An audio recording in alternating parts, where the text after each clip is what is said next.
අම්මයි කියලා හිතාගෙන කාමරේට යද්දී පොත් මේසෙ තියනවා පුටුව නැහැ. හරිද?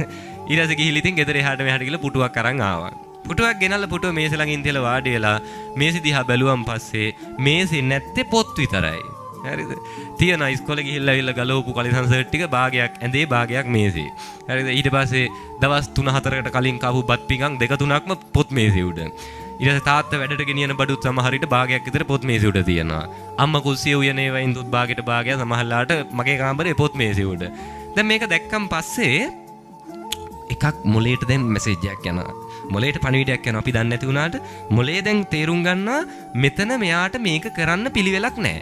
ඒ නිසා නේ ටික ටික ඉබේ කම්මැලිකම එවන්නේ. මොලේට දැන් මැසේජ් එක ගිහිලි ඉවරයි. හැබැයි දැන් අදිෂ්ඨානේ තියෙනවා. කවුරු ආවත් පැය පාඩම් කරනවා කියලා හිතලා දැන් ඉතින් ඔන්න මේසෙ උඩ තිබිච්ච අර ලට්ට ලොට්ට ටික පොඩ්ඩක් එහාට මෙහාට කරගෙන පොතක් තියාගන්න ඉඩ හදාගත්තා.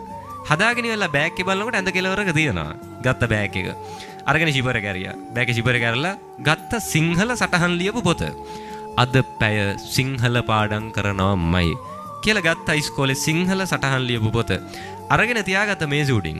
තියාගෙන ඉවරලා දැන් ඔන්න පෙල්ලුවා. පළවෙනි පිටුව වෙරළලා අද නම් පාඩම් කරනවා කවුරු ආවත් පාඩම් කරනවා කියලා හිතලා දැන් ඔන්න සටහන කියවනවා. හොඳද? සිංහල සටහන දැන් ඔන්න මුලින් ඉඳන් කියවනවා. හරිම ආශ්චර්යමත් විදිහට ටිකක් වෙලා කියවගෙන යද්දී සිංහල පොත අස්සෙන් ඉතිහාසෙ මතුවෙනවා. හරි. දැන් ටිකක් වෙලා යනකොට තේරෙනවා දැන් මේ ඉතිහාසෙ සිංහල පොත අස්සෙන් මතුවෙනවා. බලද්දී ඉතිහාස පීරියඩ් එක වෙලා අහුවෙච්ච පොතේ තමයි සටහන ලියලා තියෙන්නේ. නේ සිංහල පොතේම ඉතිහාසයත් ලියලා විද්‍යාවත් ලියලා හැම විෂයෙම අර සම්බෝලයක් වගේ එකම පොතේ ලියලා. පොතේ නමට විතරක් තියෙනවා සිංහල. නමට තියෙනවා ඉතිහාසෙ. සටහන ලියන වෙලාවේ අහුවෙච්ච පොත අරගෙන තමයි සටහන ලියලා තියෙන්නේ. දැන් මේක හරියන්නේ නැහැ. නේද? හක්කරේ එන්න දෙයක් නැහැ. මේකේ සටහනවත් නැහැ පිළිවෙලට බෑ පාඩම් කරන්න. පොත දමල ගහද්දිම ඇඳ බලාගෙන ඉන්න බුදියන ටයිප් එකට නේ.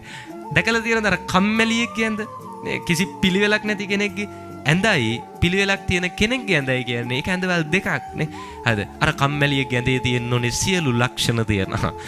සති දෙක තුනකට කලින් ඇඳ එහා පැත්තට වැටිච්ච ඇඳ රෙද්ද තාම හිම්මමයි. මකුළු දැලුත් බැඳලා.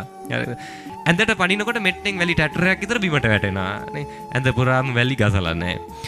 ඔළුව කොට්ටේට තියාගත්තන් පස්සේ මගේ මුළු ජීවන සුවඳම කොට්ටෙන් එනවා. හරිද? එතකොට හිතන්න ඕකේ නිින්ද යනවා. ඒ නිින්ද ඔය කම්මැලියෙක්ට විතරයි ඔක තේරෙන්නේ. හරිද? ඒ ගන්න නිින්දේ ඇඟට පහසුවක් තියනවද? ඇඟට කිසිම පහසුවක් ඕකේ නැහැ. ඒ ගන්න නිින්දේ ඇහැරෙන්න බෑ. හරි අමාරුයි ඒ නිින්ද ඇහැරෙන්න. ඒ නිින්ද හරිම අමාරුයි. දැන් ඉතින් කොහොම හරි ඔන්න ඔහොම ඉන්න. බලන්න එදා ඒ පිළිවෙල තිබ්බ නැති නිසා කිසි දෙයක් නැති වුණා. ඊට පස්සේ මම පන්සලට ආවා. හරිද? ඊට පස්සේ ඕ වෙනස් වුණා.